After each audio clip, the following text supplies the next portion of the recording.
I wasn't sure what to expect in this West Coast African country, but Namibia pleasantly surprised me at every turn. From art to architecture to the friendly people, there's more to do there than go on safari. The day started early in Cape Town as I waited for my taxi to the airport at 4:30 a.m. For some reason, the airport was nearly empty, the formalities were a breeze, and soon I was on the shuttle out to the plane on the tarmac. 2 hours later, I landed at the Hosea Kutako Airport in Windhoek, which seemed like it was out in the middle of nowhere, because it was. Welcome to Namibia, Kenny. This is Gerson. I'm gonna be your guide for the next couple of days, 3 days in the city of Windhoek. So once again, welcome to Namibia. Feel free, come, enjoy our beautiful country. During the 45-minute drive into town, my guide Gerson told me a little about Namibia. Our country has been independent since 1990 from the South African colonial regime. He mentioned that my arrival day was a public holiday so that people could go to the voting polls, which meant many things were closed. But the viewpoint from the former Italian embassy wasn't, and it was a great orientation to the layout of the capital city of around 500,000, Windhoek.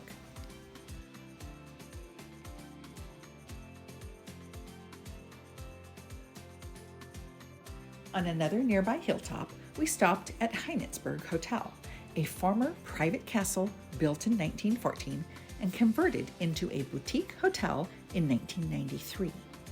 A blend of old world charm with modern amenities, it retained its historical integrity while providing a lush, secluded courtyard and an outdoor dining terrace overlooking the city. It was an unexpected and luxurious oasis in a semi-arid region.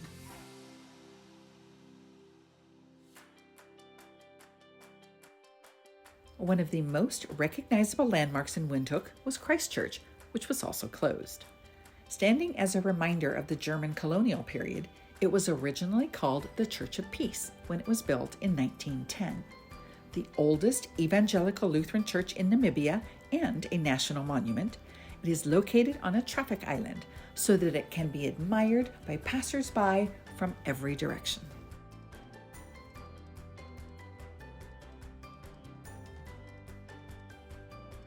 Across the street was the Parliament Building, designed by the same German architect as Christ Church.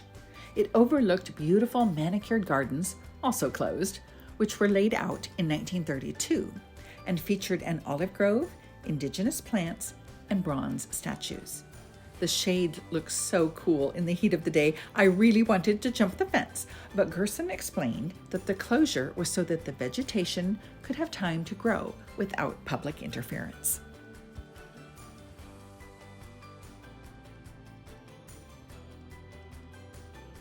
Slightly further around the end of the building was the bowling green, considered part of the gardens, and it was open. I could imagine people sitting on the benches under the purple bougainvillea, watching the activities, cheering for their friends, or relaxing in the thatched roof clubhouse. I also thought it would be a picturesque place for weddings or a photo shoot.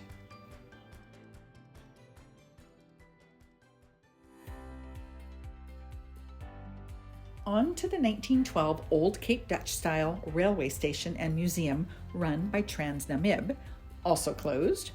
It proudly displayed one half of the only surviving Southwest African Zwillinger German steam locomotive, called Poor Old Joe, which I thought was quite apropos.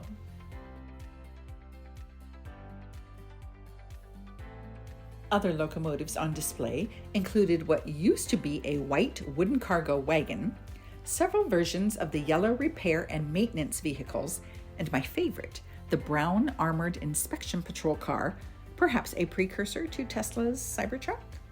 So even though I couldn't go inside, there were still plenty of interesting things to see.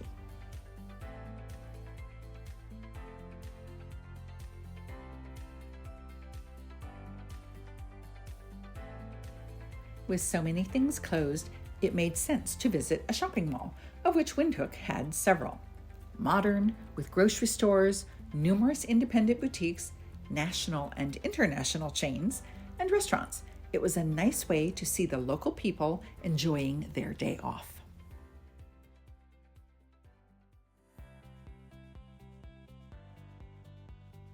The day ended with checking in to the Marriott Protea just before the afternoon showers hit. A restful night after a long day of travel and sightseeing was just what I needed to do it all over again the next day.